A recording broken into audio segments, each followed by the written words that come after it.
Hola, ¿qué tal amigos de crhoy.com? Buenas tardes. Iniciamos este martes una serie de entrevistas conjuntas entre los candidatos presidenciales y también entre sus equipos de trabajo. A partir de este martes, cada martes y jueves vamos a llevar entrevistas en vivo a las 2 de la tarde para que usted tenga mayores elementos para tomar una decisión informada el próximo 1 de abril. Y hemos llamado a esta serie de entrevistas ¿Cómo lo lograrán? Porque queremos que los candidatos presidenciales y sus equipos nos expliquen el cómo van a hacer cada una de las propuestas realidad. Y por eso esta tarde iniciamos con don Carlos Alvarado del Partido Acción Ciudadana y con don Fabricio Alvarado del Partido Restauración Nacional, con quien vamos a tener esta conversación. Buenas tardes, bienvenidos, Carlos. Muy buenas tardes, un gusto estar acá, un gusto, don Fabricio, y a quienes nos ven, y un placer poder compartir propuestas. Don Fabricio. De igual manera, buenas tardes, Michael, buenas tardes a todos los que nos están viendo y a don Carlos, por supuesto. No nos veíamos desde la primera ronda, desde el último debate de la primera ronda,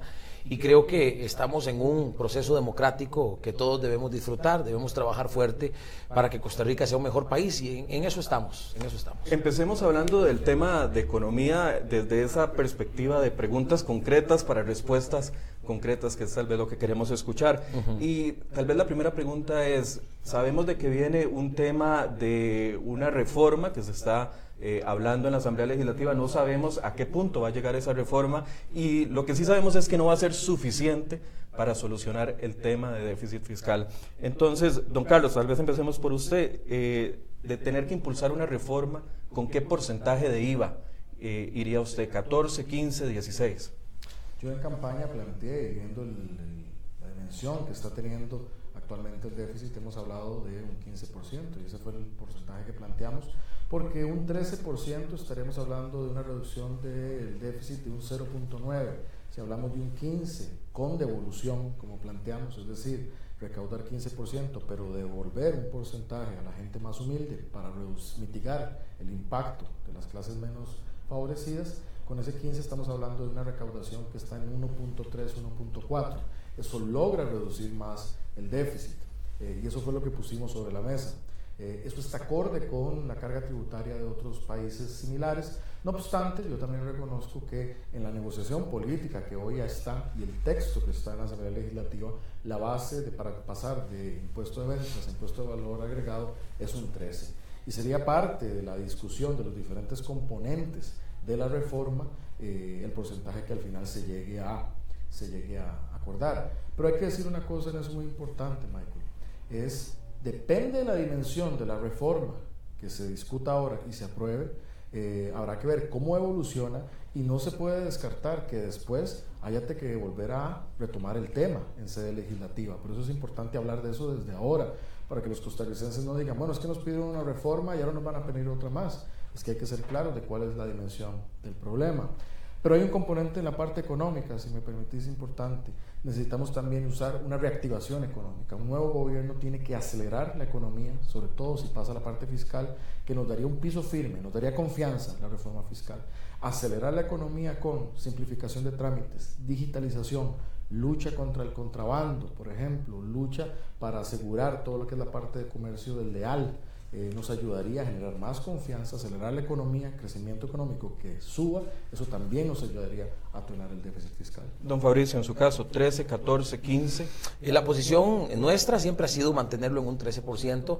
De hecho, creo que es en este momento lo que es viable. Si queremos que se apruebe algo en Asamblea Legislativa, en esta Asamblea Legislativa, lo que yo creo que es viable es mantenerlo en el 13%, sí, pasar del impuesto de ventas al IVA, mejorará la recaudación, algunas actividades que hoy no están siendo grabadas empezarán a grabarse, y eso le permitirá al nuevo gobierno tener por lo menos un poco de oxígeno. Para mí hay claridad, y creo que aquí sí, en efecto, hay que ser enfático, en el sentido de que hay claridad de que ese no sería el fin de la discusión. La nueva Asamblea Legislativa va a tener que seguir discutiendo el tema. Creo que la responsabilidad del nuevo gobierno será desde el primer momento, independientemente de si se aprueba o no esta reforma que está discutiéndose hoy y que podría ser aprobado su trámite rápido en estos días. Va a tener que ponerla en la discusión para llegar a un gran acuerdo que, pues por supuesto, tiene que llevar el componente de parte del gobierno de una buena señal en materia de gasto público. Tengo claridad en el sentido de que lo que se pueda hacer desde el punto de la reducción del gasto público no representa un porcentaje mayor, pero sí da una buena señal a los diferentes sectores, da una buena señal a los partidos políticos de que hay voluntad de gobierno, de parte del gobierno, de hacer su parte al respecto. Sin embargo, 13% de los economistas que conocen del tema dicen que cuando se pasa de impuesto de ventas a valor agregado, mantener en la misma tasa es un riesgo porque se dejan de percibir durante un tiempo y se crea un hueco fiscal. ¿Usted ha valorado eso? ¿Un hueco fiscal mayor? Sí, por supuesto, estamos valorando eso y muchas otras cosas. Lo que sin embargo consideramos es que es lo que en este momento es viable. En la negociación que se está dando y tomando en cuenta que en este momento hay 9 fracciones políticas, hay 3 diputados independientes, pues hay poca probabilidad de avanzar en una reforma en la que se logre aumentar o la que se pueda aumentar ese porcentaje. Yo creo que el tema debe seguirse discutiendo y está claro que también debe, desde el punto de vista de reactivación económica, el gobierno digital para mí es clave y fundamental, con algunos cálculos que se han estado haciendo en nuestro equipo, se podría pensar hasta en un 2%, logrando un gobierno digital, un 2% del PIB, se podría reducir el déficit fiscal y por supuesto, sumando todos los diferentes elementos, podríamos lograr la meta, que al final creo que es lo que todos queremos, tener una mejor economía, una economía más sólida. La reactivación económica, repito, es fundamental, necesitamos generar la confianza a los sectores productivos, a los inversionistas extranjeros, para que esa inversión venga lo más pronto posible. Don Carlos, los economistas de la Universidad Nacional indicaron la semana pasada que el cambio del impuesto de ventas al IVA golpearía a las clases más necesitadas. ¿Qué pretende o cómo pretende usted luchar contra ese efecto? Bueno, eso es algo que conocíamos cuando se diseñó el IVA. De hecho, por eso fuimos enfáticos en la importancia del tema de la devolución. Tiene un efecto regresivo, un impuesto directo. También por eso es importante que otras de las medidas tengan progresividad, como en la parte del impuesto de renta, que es decir, a la gente de mayor ingreso, allá recaudar más. Todos tenemos que pagar impuestos, pero cada quien según su posibilidad. En esta materia planteamos la devolución, hay que ver si con el 13 es viable, pareciera que no, porque entonces no estaríamos generando el impacto que deseamos. Entonces es importante seguir generando eficiencia, como lo hemos hecho en la política social, para bajar filtraciones, para llegar a quien más necesita, para compensar los efectos que eso pueda tener. Además, hay que profundizar otras áreas como lo que es educación, becas, empleo y empleo generado territorialmente, porque las personas más vulnerables están principalmente en las clases territorialmente distribuidas. Además, otra cosa importante, el desempleo, el porcentaje, el 20% más pobre del país o de menor ingreso, concentra un 23% de desempleo. Entonces es en el empleo, la generación de empleo, de oportunidades y educación, donde está la mejor forma de mitigar esos impactos a las clases más vulnerables. Hablando de empleo, ¿cuáles medidas específicas tomaría usted, don Fabricio, en el tema de empleo público? Controlar pluses salariales, detener aumentos automáticos, eliminar categorías entrelazadas.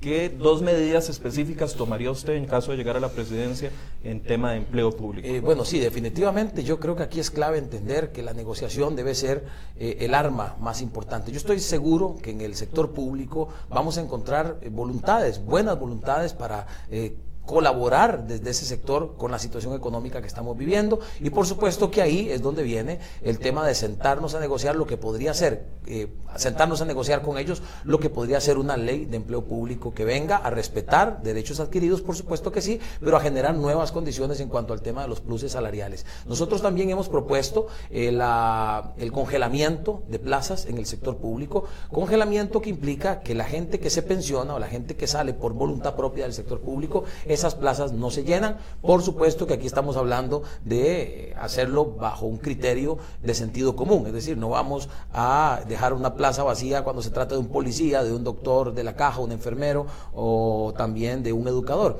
Estamos en este momento, Michael, estamos haciendo los análisis con nuestro equipo económico de cuánto generaría, haciendo un cálculo de en los próximos 4 años, cuántas personas, cuántos empleados del sector público van a pensionarse o sí, en este caso, que es la manera de salida, por decirlo así, que está segura o fija, cuántas personas se van a pensionar y cuántas de esas plazas podrían congelarse para determinar en cuánto favorecería esto a las finanzas del Estado. En su caso, don Carlos, ¿qué medidas específicas tomarían tema de empleo público, siendo usted tan cercano también al sector sindical y llevando un vicepresidente sindicalista? Bueno, eso es lo que es un canal para dialogar, un canal efectivo para lograr reformas, no es un canal para proteger cosas, más bien es para habilitarlas, y que esa misma cercanía que existe con el sector sindical existe con el sector laboral, empresarial o con los distintos sectores. Uno, atar todo lo que tiene que ver con evaluación de desempeño, es decir, tener medidas de eficiencia para la aplicación. Hoy, por ejemplo, la anualidad no está atada a desempeño, sino simplemente a que ocurra, a que se le ponga muy bueno y que simplemente pasó. Eso tiene que estar atado a métricas, a conseguir objetivos, porque ¿qué queremos a la larga del servicio público? Queremos eficiencia, queremos buenas calles, queremos buena educación, queremos buena seguridad, lo que queremos es ver eficiencia. Y otro, hemos planteado en nuestro plan todo lo que son bajar las desigualdades que existe entre el servicio civil y el empleo público. Tenemos desigualdades en los 14 regímenes que hay, y el ejemplo típico es un chofer que en un ministerio gana 400,000 colones, en otra institución puede ganar 1,5 millones por una misma categoría. Eso hay que modificar eso a partir de una reforma en el empleo público y el servicio civil. Y otra que nos generaría un saneamiento periódico, pero saneamiento al fin de la estructura de salarios, es pasar una reforma que los nuevos ingresos al servicio público entren con nuevas condiciones, es decir, que no entren replicando el desorden que tenemos de pluses y otros, para que así llevemos orden a las remuneraciones del sector público y sobre todo atarlas con desempeño. Hoy los incentivos están en anualidades, es decir, en pasar muchos años en el servicio público, están en carrera profesional, es decir, acumular títulos, o están en dedicación exclusiva, que es dedicarse exclusivamente a eso. Pero ninguno de estos incentivos va a la línea de tener mejores resultados, tener más agilidad, tener mejor desempeño. Cualquier tipo de incentivo tiene que orientarse al mejor desempeño. ¿Cuál política lo impulsará para mejorar la recaudación y luchar contra la evasión y elusión en los profesionales liberales? Porque los que somos asalariados no tenemos de otra, pagamos y pagamos porque nos lo rebajan mes a mes, pero políticas específicas efectivas que puedan llevar a una mejor recaudación. Fabricio, empecemos por usted. No, pues definitivamente el tema de la factura digital hay que fortalecerlo. Creo que es una de las maneras pues más efectivas, pero también hemos hablado de que en materia o en relación al tema de los escáneres debemos una vez más reactivar las negociaciones y el trabajo que se está haciendo para obtener la cooperación internacional. Usted sabe que se dio una donación de 2 escáneres de China, de parte de China. Estos escáneres lamentablemente no solamente nunca funcionaron, sino que se pagó durante muchos años, desde el 2009 hasta el 2014, 5 años, se pagó mantenimiento y lamentablemente fue dinero que se perdió. Eso evidentemente favorecerá en la detección no solamente en el tema de la evasión fiscal, sino también en el tema del narcotráfico. Ese es el objetivo, en eso ya hemos adelantado algunas conversaciones, el sector privado está en la plena disposición de colaborar también para la consecución de estos escáneres, y pues yo creo que aquí también hay que atacar seriamente el tema de la informalidad. En una reunión con la Cámara de Comercio, ellos pues nos desglosaban cómo la situación de la informalidad está afectando la economía del país, representando un 5% del Producto Interno Bruto. Hay varias medidas que hay que tomar. Pero atacarla ¿cómo? Es que la idea de esto es llegar a los cómo. Sí, claro. ¿Cómo sería ese ataque a la informalidad? Bueno, el tema del empleo es fundamental. Mucha informalidad existe hoy por hoy por la falta de empleo, y por supuesto que necesitamos tener una política, digámoslo así, agresiva de acercamiento al sector informal para convencerlos de las bondades que tiene la formalidad. Sé que no es fácil, sé que es un proceso que requiere también negociación, pero en definitiva, además de la generación de empleo, el acercamiento al sector informal para pues acercarlo a la formalidad va a traer definitivamente mayores recursos en cuanto a recaudación fiscal e incluso en el tema de la seguridad social también. En recaudación, evitar elusión en los profesionales liberales. Uno, en efecto, la factura electrónica va a permitir tener mayor trazabilidad. Ahora, lo que hay que garantizarse es que ese registro de la factura electrónica tiene el sistema informático para generar el control cruzado de reporte, es decir, para que recibiendo esa factura yo pueda contrastar y pueda hacer los pagos efectivos. De hecho, Hacienda ha avanzado en estos años generando una mayor recaudación en renta de 2 dígitos, lo que dice que es una ruta correcta. También involucrar a los colegios profesionales. Los mismos colegios profesionales han planteado que involucrarse para hacer efectivo que no haya evasión por parte de sus profesionales es una forma de mejorar eso. Y tercero, importante, el educar a las personas, al consumidor, educar al consumidor, hacer ver que el no pedir esas facturas eventualmente o el no reportar lo que genera es un daño a la sociedad. Entonces hay tres medidas oportunas. Caso de la informalidad, hay que hacer un trabajo interinstitucional en la informalidad. ¿Por qué? Porque en informalidad no solo vemos una dimensión y no solo le toca a una institución.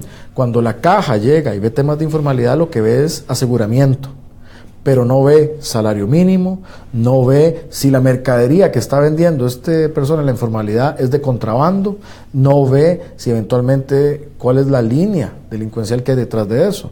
El Ministerio de Trabajo, si llega, ve los temas de cargas sociales, de aseguramiento, pero no ve los otros. La Policía Fiscal solo ve la mercadería y no ve si la persona está formalizada o no. Es decir, el que esto se aborde de una manera interinstitucional en el campo de la informalidad lo que permite es atacar esas distintas dimensiones, incluso poder reportar a las autoridades de dónde se origina mucha de esta mercadería que promociona la informalidad a veces, el comercio desleal, para trazar a los principales responsables. Hay mucha informalidad que está auspiciada por personas, en el caso del comercio, que hacen contrabando. Y para no dejar trazabilidad tienen comercios informales. Bueno, ese trabajo conjunto, además de con el apoyo del sector privado, aportando el sector privado formal, el afectado, aportando información privilegiada y trabajos con la Policía Fiscal y otros, nos permite bajar la informalidad, mejorar la recaudación fiscal, mejorar el aseguramiento de trabajadores. También a las personas en la informalidad tenemos que darle rutas, no simplemente una parte punitiva, sino rutas hacia la formalidad que tiene que ver con elevar sus niveles educativos o propiciar capacitación. El INAH tiene que volcarse a hacer eso, a buscar a estas personas, no esperar a que lleguen, no poner requisitos que sean cuellos de botella. Ayer me abordaba un joven y me dice, vea, yo tengo 30 años, yo tengo 3er grado y yo necesito trabajar, ¿qué hago? Uno no le puede decir, bueno, vaya, saque el 6º grado, cuando es una persona de 30 años y que tiene familia. Hay que asumirlo dentro del sistema, lograr equipararlo en ese 6º grado, que es lo mínimo, y de ahí encadenarlo a otras capacitaciones técnicas o de algún tipo para que pueda entrar en la economía formal. Ahora, el tema del IVA o la transformación del impuesto de ventas para algunos es como la salida más fácil. ¿Por qué? Porque no toca a los grupos de poder, no estamos hablando de renta global, renta mundial, impuestos a zonas francas, impuestos a grupos religiosos. O sea, ¿a qué estarían ustedes dispuestos a tocar a esos sectores que son más delicados y que también ejercen poder sobre la sociedad? Si usted me permite agregar algo a lo del tema de la informalidad, aquí es importante el acompañamiento. Sé que usted preguntó otra cosa, pero para terminar de tal vez complementar un poco redondear ese tema. Lo que hemos aportado ambos, me parece a mí que es importante el acompañamiento, un acompañamiento en materia de encadenamientos productivos también, porque por supuesto mucha de la informalidad obedece a que a la hora de intentar emprender un negocio, pues estas personas, estos emprendedores no han contado con el acompañamiento para generar encadenamientos productivos, para tener las posibilidades de tener un ingreso fijo basado precisamente en encadenamientos con otras empresas pequeñas, grandes o medianas, como sea. El punto es que el acompañamiento debe ser integral, en efecto fortaleciendo el INAH. En efecto, el INAH necesita un cambio radical, un cambio en el que el enfoque de esta institución sea preparar a las personas, preparar a los costarricenses, a los ciudadanos que se especialicen ahí en las ocupaciones de este siglo, en las ocupaciones que quieren las empresas.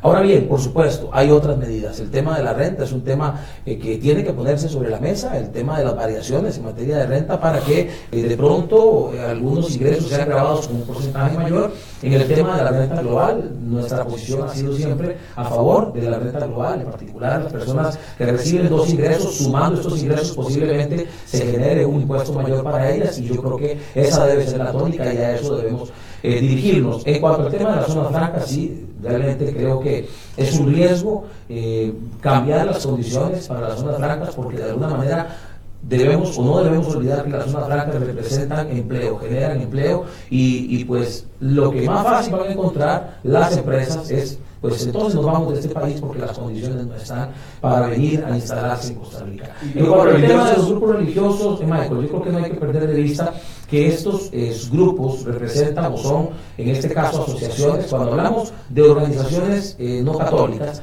que están bajo la ley de asociaciones, se inscriben como asociaciones, se inscriben como fundaciones, y son asociaciones y fundaciones sin fines de lucro, que pues es por ahí donde están protegidas y donde está protegida su situación. Pero esto no quiere decir que no paguen impuestos del todo, es decir, las iglesias pagan impuestos municipales en relación a los terrenos donde están ubicadas, fuera la parte, no están ligados a los grandes ingresos que tienen. Mire, es que usted aquí está generalizando grandes ingresos, y pues sería cuestión de que usted se dé una vueltita con nosotros a Nandayure, donde pasamos por una iglesia que yo sinceramente, con solo ver la estructura de la iglesia, pondría bastante en duda que tiene grandes ingresos. Entonces, ese grupo no lo tocaría. Pues mire, yo creo que se puede poner sobre la mesa el tema, no estoy cerrado a la discusión, pero sí me parece que el trabajo que se está realizando desde las iglesias, y aquí estoy hablando de iglesias no católicas, que encierro aquí a evangélicas, encierro a musulmanas con las que nos hemos estado reuniendo, con diferentes Hare Krishna, mormones, etcétera, etcétera,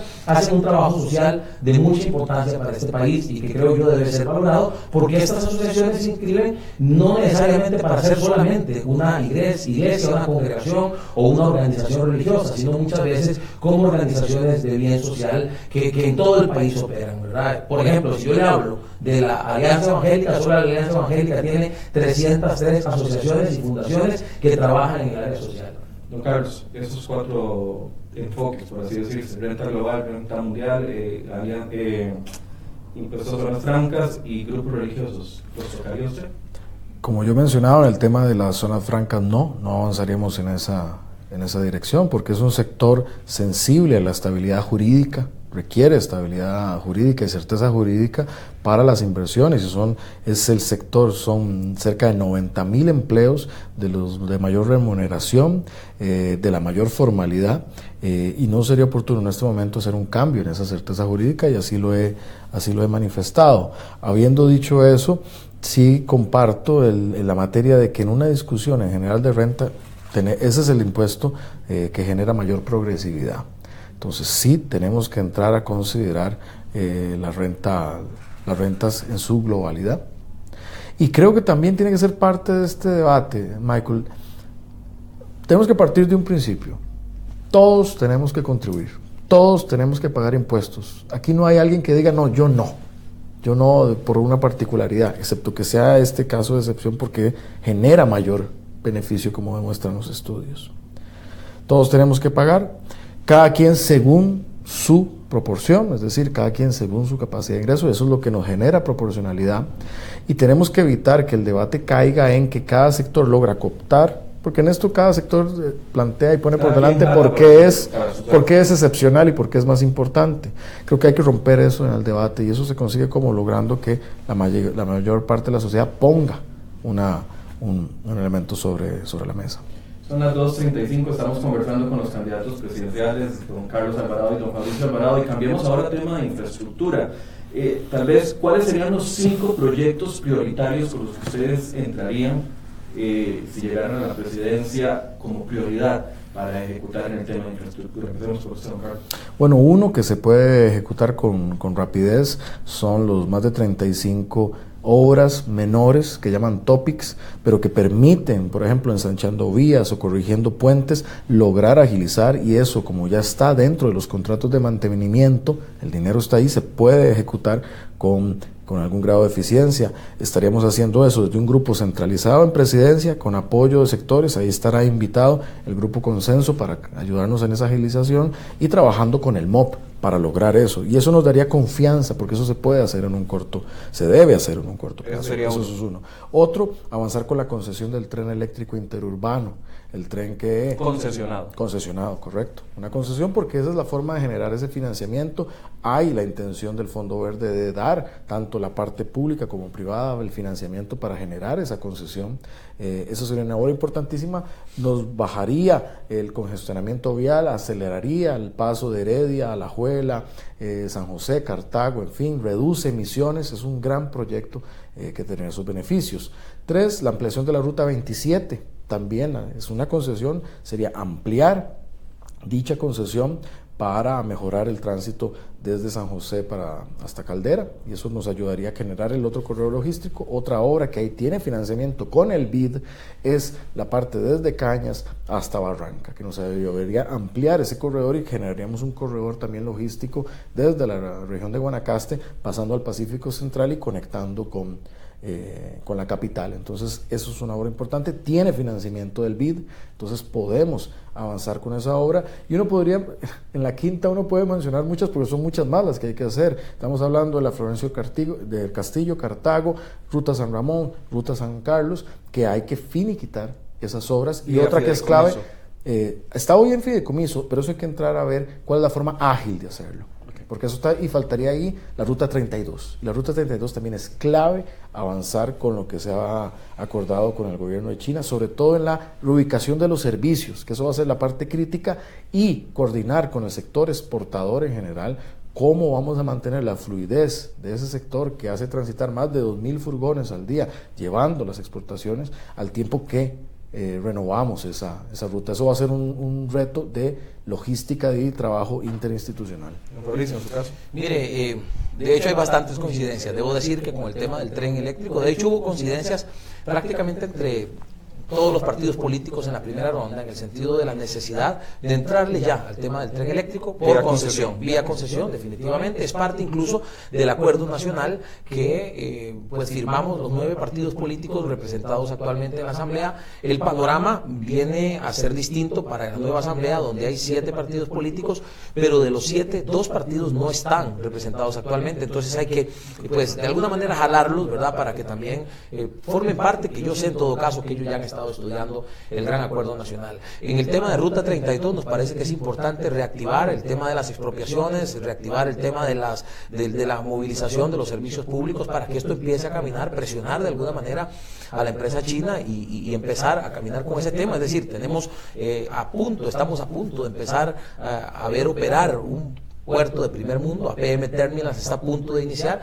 y no tenemos una carretera que vaya acorde con ese proyecto. En tercer lugar, podríamos sumar ahí la ampliación de la Ruta 27, que pues me parece que en la misma línea ya está dentro del mismo contrato de concesión determinado. El tema de los topics, estamos hablando de cerca de 8 millones de dólares, 8 millones de dólares según los datos que nosotros tenemos, para cerca de unos de 20 a 30 obras menores estratégicas, cuellos de botella, que de alguna manera van a servir también para ayudar a descongestionar, no solamente en el área metropolitana, sino también fuera de ella. Creo que hay que entrarle a ese tema. Creo que discutiendo este tema con algunos representantes de, por ejemplo, el Grupo Consenso, del Colegio de Ingenieros y Arquitectos, nos hemos dado cuenta que es necesario reactivar ese tipo de obras pequeñas, porque son obras que los pueblos agradecen muchísimo, que los pueblos de alguna manera, por ejemplo, si hablamos de Guanacaste, hay varias calles que son pocos kilómetros, pero que generan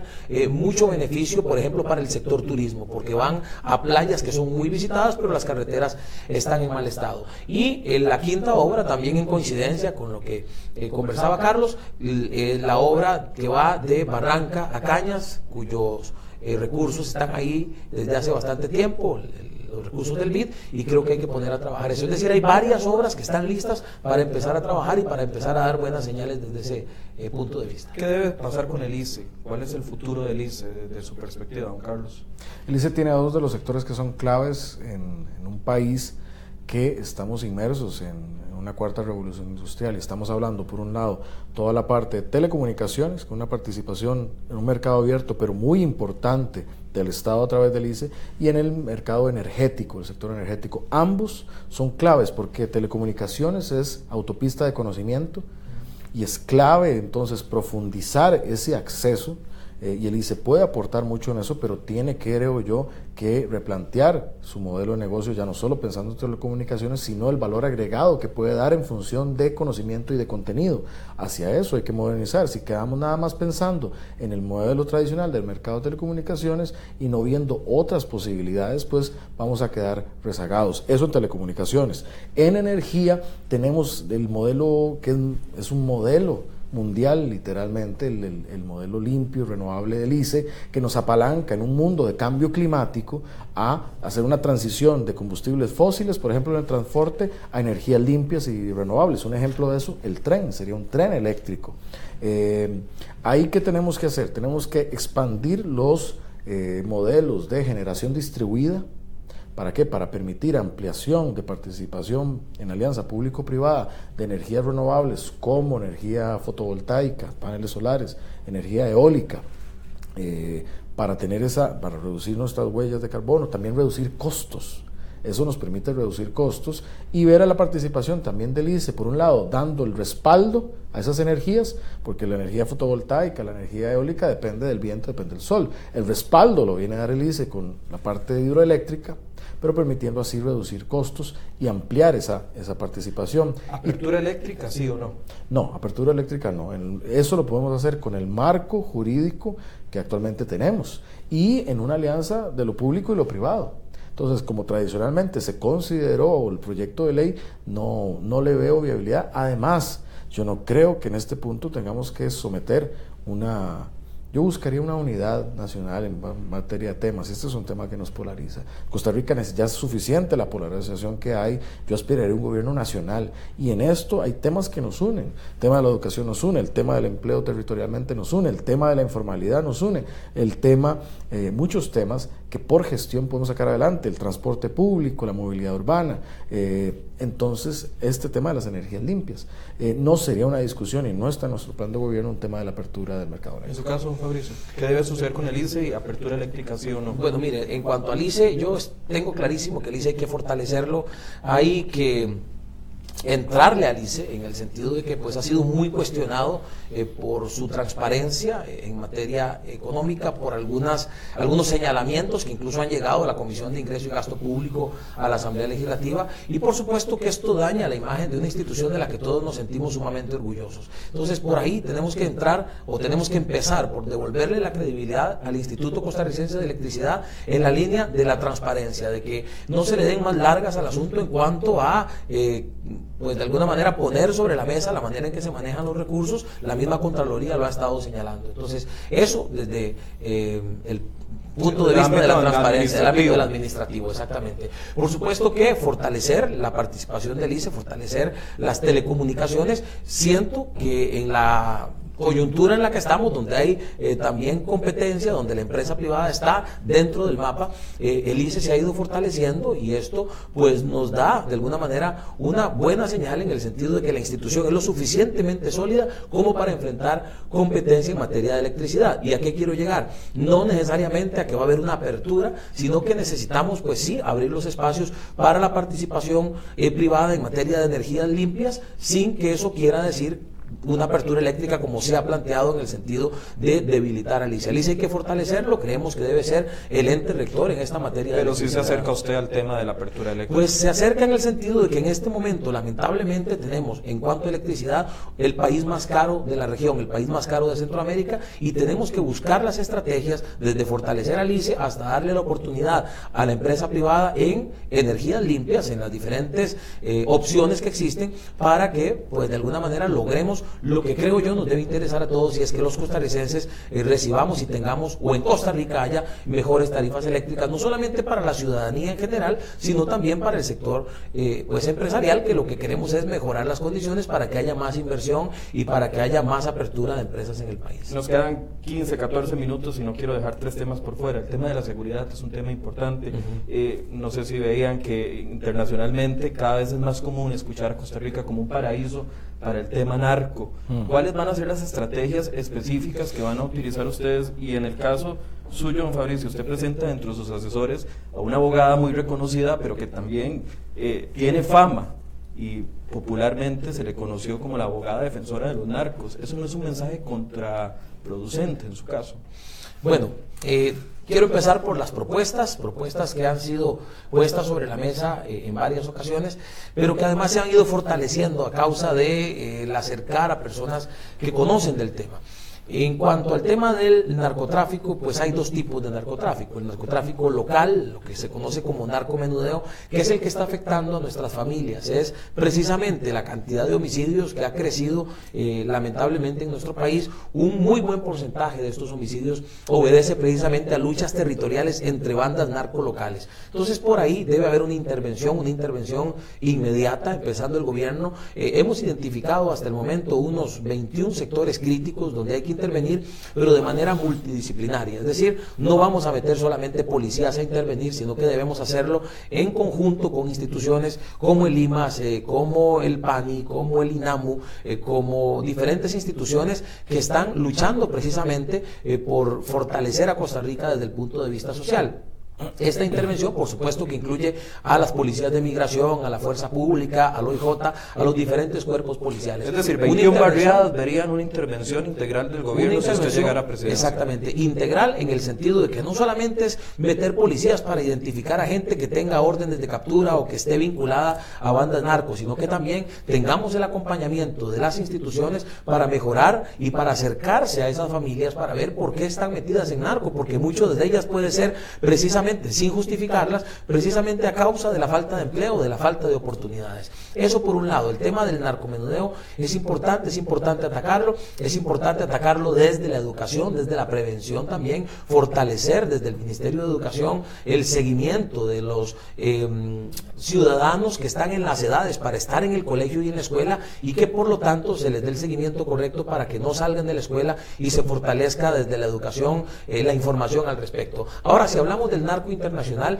hay muchas acciones que tienen que ver con fortalecer las relaciones con Estados Unidos y Panamá en varias líneas, no solamente en la línea de la experiencia que ellos puedan tener sobre el tema, sino también de la consecución de algunos elementos. Le hablé de los escáneres anteriormente, pero también le hablo más bien de el conseguir radares que permitan detectar movimientos extraños en aeropuertos clandestinos. Tenemos uno nada más, necesitamos por lo menos 6 radares para ubicarlos en diferentes puntos del país, lanchas también, helicópteros que precisamente serían los que responderían a esos movimientos extraños, y por supuesto que desde el punto de vista de la Policía Judicial se fortalezca, por ejemplo, la sección de estupefacientes del OIJ, y que coordine esta sección de estupefacientes con la Policía de Control de Drogas del Ministerio de Seguridad Pública, para que algunos trabajos, especialmente cuando se trata de organizaciones más grandes, pues sean coordinados. Además, el tema de migración es importantísimo, el tema de una política migratoria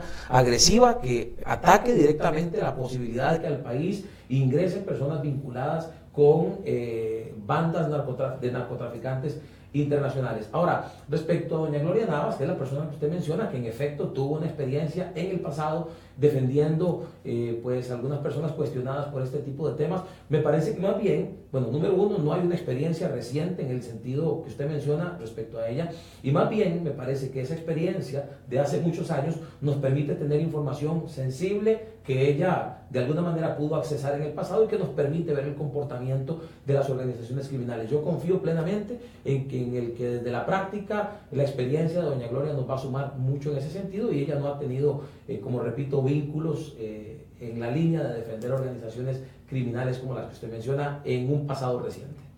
Okay, un pasado reciente, no un pasado lejano. No, sí. estamos claros. Don Carlos. Yo hablaría en ese sentido.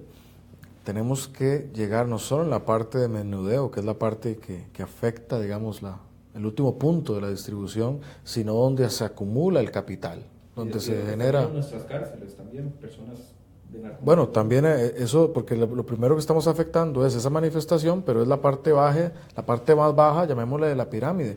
Todos esos recursos suben a esas bandas, que es ahí donde se generan esos capitales. Por eso, todo lo que tiene, yo creo en que hay que avanzar con los temas de extinción de dominio con garantías. Hay personas que dicen, bueno, es que ¿cómo no sabemos que se va a convertir en una cosa confiscatoria? No, a ver, creo que si hay personas que acumulan capitales, riquezas o fortunas y no pueden decir de dónde vienen a través de facturas o a través de actividades, como lo estamos viendo en la parte fiscal que estamos ordenando. Y por otro lado, hay fuertes indicios y hay señalamientos o evidencia de que esa acumulación a partir de actividad del crimen organizado, hay que entrar, como lo han hecho otros países, actuar ahí y golpearlo donde se genera ese capital. Yo creo que entonces la discusión legal de la extinción de dominio con garantías hay que darla. Creo también que hay que avanzar con una judicatura especializada en crimen organizado. Y eso lo planteó en su momento y me pareció oportuno la expresidenta Chinchilla, que conocedora del tema de seguridad. ¿Por qué? Porque muchos de estos juicios o las causas con temas de narcotráfico se llevan localmente en distintos tribunales del país, pero deja en mucha vulnerabilidad muchas veces a jueces o fiscales en zonas tal vez que no tienen las mejores condiciones, alejadas, en mucha vulnerabilidad. El centralizar una judicatura especializada para temas de crimen organizado, narcotráfico, lavado y todo eso, garantiza la fortaleza para ir a golpear eso y dedicar recursos. Sí, es una inversión, pero esto es uno de los problemas más apremiantes del país, dedicar recursos específicamente a combatir el crimen organizado. ¿Cuál sería su política carcelaria? ¿Pensarían reformar el Instituto Nacional de la Criminología, que es uno de los más criticados cuando sale mucha gente de las cárceles? Sí, tenemos que... Hay en la ciudadanía una discusión pública en esta materia, sobre todo, y yo creo que la discusión se ha generado porque tenemos una situación de inseguridad fuerte, mucha incautación de droga, temas de crimen organizado, homicidios y a la vez una política de justicia que se está enfocando positivamente, creo yo, en la restauración de muchas de las personas, en la reinserción social, pero una y otra han generado antagonismo porque mientras se ven temas en esta parte de la ecuación que hay que hacerlo, en esta otra entra una contradicción que siento que también en el calor de la campaña se ha profundizado, pero no hemos entrado a la discusión de fondo. ¿Qué es lo que tenemos que garantizar ahí? Y dar las herramientas para que el Instituto de Criminología tenga las herramientas, los profesionales y los procedimientos para hacer ese tipo de intervenciones. El diálogo entre el Poder Judicial y el Poder Ejecutivo, porque sí, hay que hablar y el presidente tiene la potestad como cabeza de Estado de hacer el señalamiento al Poder Judicial y decir ciertas determinaciones de jueces están generando preocupación en la ciudadanía.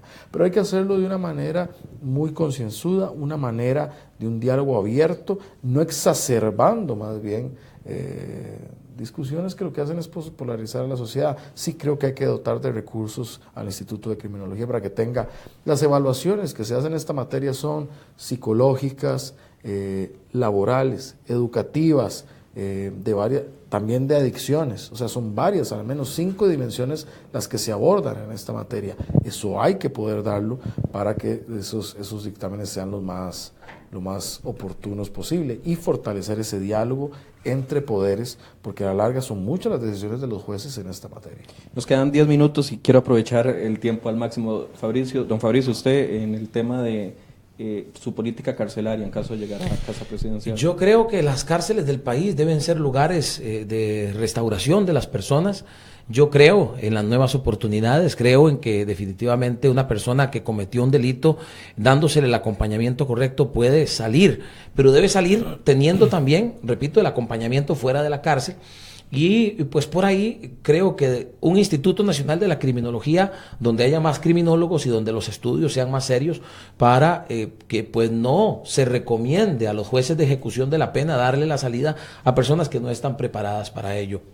Además de toda la situación lamentable que pues se ha estado viviendo en materia de seguridad, al pueblo le genera un sentimiento de inseguridad aún mayor ver que una persona que salió de la cárcel pues comete otro delito y hay una doble victimización o triple, no solamente la primera víctima, la segunda víctima, sino también la sociedad que se ve amedrentada por esa situación y siente que no está haciendo o que desde el gobierno no se están dando las señales correctas. Yo sí creo en que debe pues fortalecerse desde las cárceles, la construcción de nuevas cárceles. Creo que los privados de libertad, pues no solamente deben ser restaurados y debe ser trabajado con ellos la parte emocional y la parte de volver a la sociedad a trabajar y a ser gente de bien para la sociedad, sino también en la cárcel, que trabajen en la cárcel, que desde su mismo trabajo se generen los recursos para construir esas cárceles y generarles también a ellos las condiciones de respetar sus derechos, teniendo cárceles donde no haya hacinamiento y donde no vivan en condiciones paupérrimas como las que se han estado conociendo en los últimos años. Como en los exámenes, vamos a respuesta corta. un segmento de respuesta corta para poder abarcar algunos temas que tenemos. No han querido dar ustedes nombres de gabinetes aún, aunque pareciera que en esta elección es principalmente importante para la gente escuchar nombres. Ustedes los escuché hoy en la mañana y ayer diciendo que todavía no van a dar nombres. ¿Cuándo van a hacer esos nombres? ¿Cuándo van a dar esos nombres? Ese ministro de Hacienda, ese ministro del MOP, ese ministro de Seguridad, que le ayude a la gente a tomar una decisión. Yo creo que eso es, en el caso particular, estamos en un proceso de lo que denominamos la negociación de un gobierno nacional.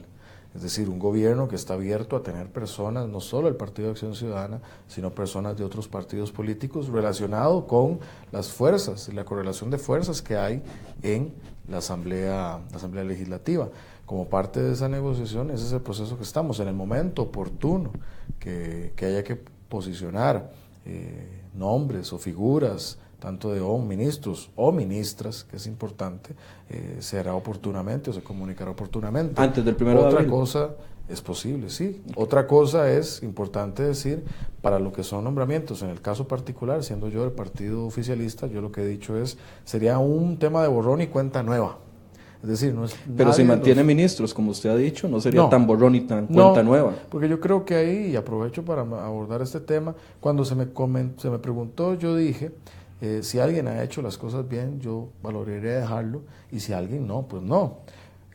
Eso fue obviamente antes del 4, eso no estaba diciendo que iba a dejar a nadie, ahí se empezó a especular que iba a quedar y quedar aquello, y hubo muchas, como se dice popularmente, muchas bolas en relación a eso. Lo cierto es que hoy es una situación de borrón y cuenta nueva. Obviamente uno tiene reflexión de los perfiles que quiere, de las personas que valora para distintas cosas, pero eso, como es una decisión determinante, no solo para una elección ahora, sino para el buen transcurrir de un gobierno, la elección de un jerarca determina hacia dónde se va a ir cierta política pública. Entonces es algo que hay que hacer con mucha mesura. Don Fabricio, ¿antes o después del La elección del gabinete es la definición de la alineación titular. Nosotros hemos estado hablando de equipos, hemos presentado algunos nombres, usted mencionó el tema de seguridad, donde hemos hablado de algunos nombres. Sin embargo, en esa línea desde el principio nosotros hemos dicho, y de hecho esto yo lo vengo hablando desde primera ronda, queremos las mejores mentes del país, queremos un gobierno de unidad nacional, un gobierno donde las personas que estén en los diferentes ministerios e instituciones sean las mejores en su rama, independientemente de si son o no de un partido político. Presentaremos equipos, hablaremos de algunos nombres, sí creemos que es importante para generar confianza y generar credibilidad, pero cuando hablamos de cargos específicos, y ha sido interesante porque nosotros mencionamos nombres o nos reunimos con una persona y ya por allá vemos en una red social o en un medio de comunicación, ya le ponen un puesto, y en realidad sabemos, no hemos asignado puestos, no hemos negociado puestos, creemos que sería irresponsable. El abanico se abrió evidentemente a partir del 4 de febrero y eso nos ha permitido acercarnos a los partidos políticos que quedaron fuera de segunda ronda, pero el detalle de quién va en cada ministerio, en cada institución, nosotros por lo menos en este momento, de pronto podría variar la posición, pero por lo menos en este momento yo considero que lo responsable es esperar después del 1 de abril para dar los anuncios específicos de quiénes serán las personas, aunque sí hablaremos, como ya lo estamos haciendo y lo hemos hecho, de personas que conforman nuestros equipos. Vamos a la última ronda, ahora sí es cierto, respuesta corta, por favor. Esta se los pido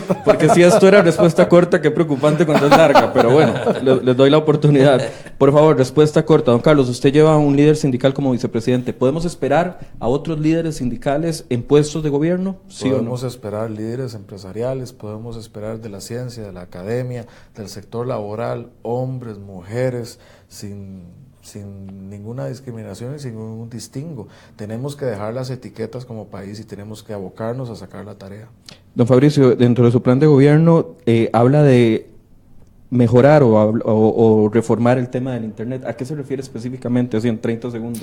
No, pues definitivamente darle conectividad a este país, empezando por el gobierno digital, gobierno que permita que las personas hagan sus trámites en mucho menos tiempo y sin necesidad de visitar 4 instituciones diferentes. Es muy amplio, también incluye el tema de la educación, llevar el Internet a las escuelas y colegios, porque pues esto nos mete ya en una educación pues más actualizada y poniendo a nuestros estudiantes y a Costa Rica en general a pensar en digital, dejar de pensar en análogo cuando ya vivimos en digital y pensamos en digital. 2 minutos, ya me están avisando, se acaba el tiempo.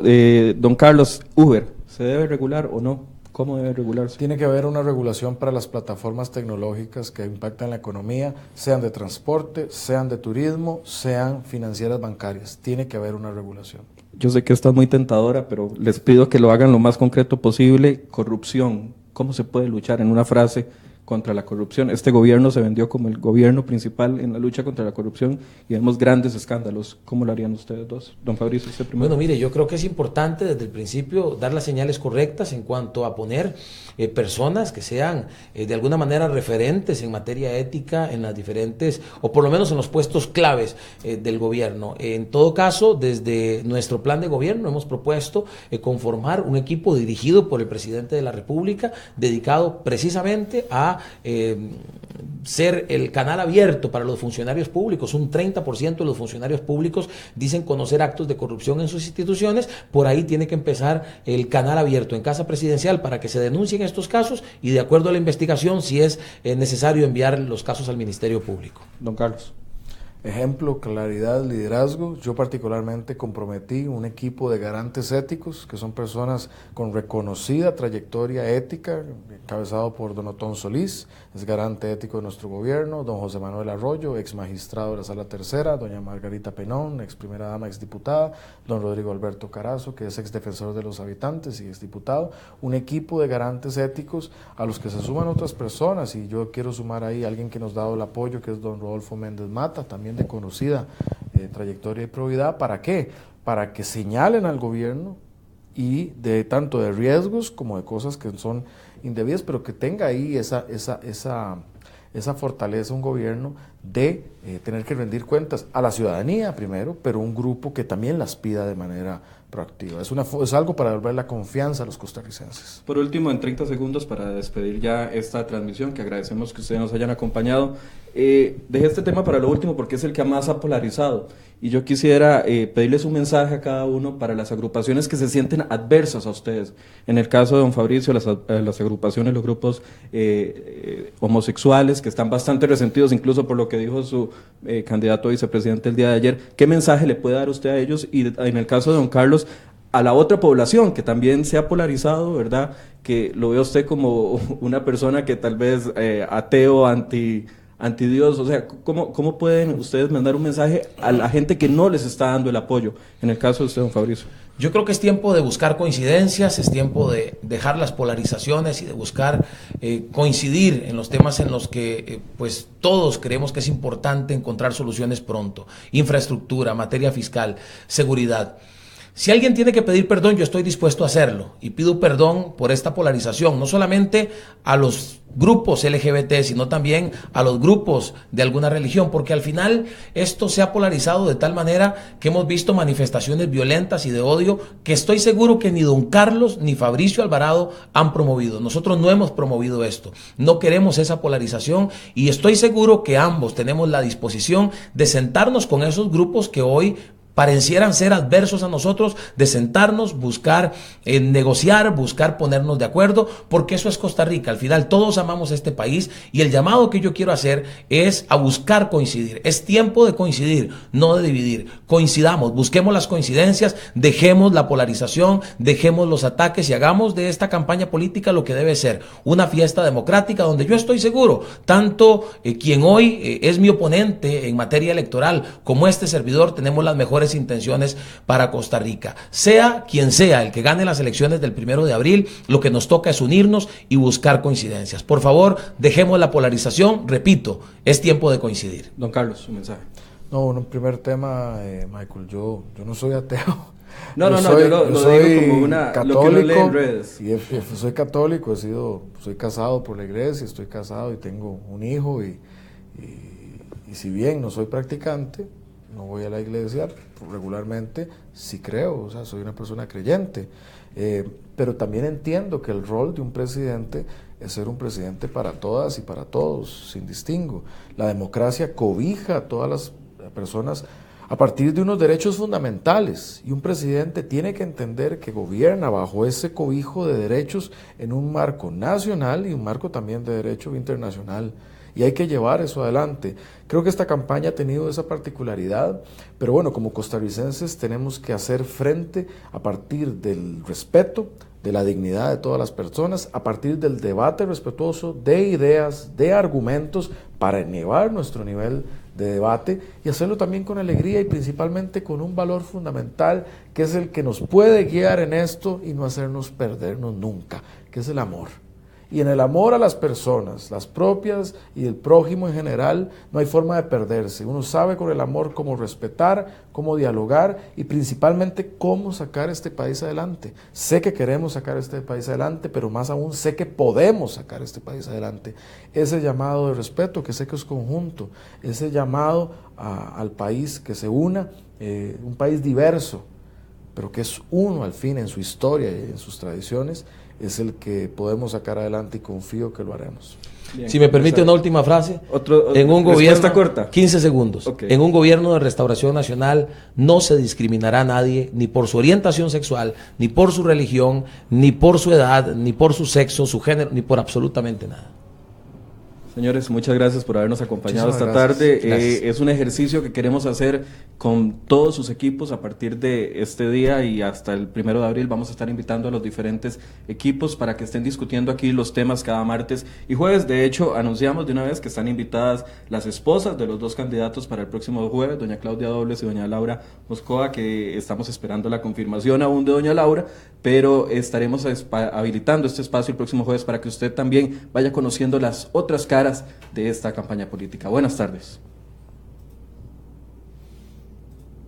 ¿Listos?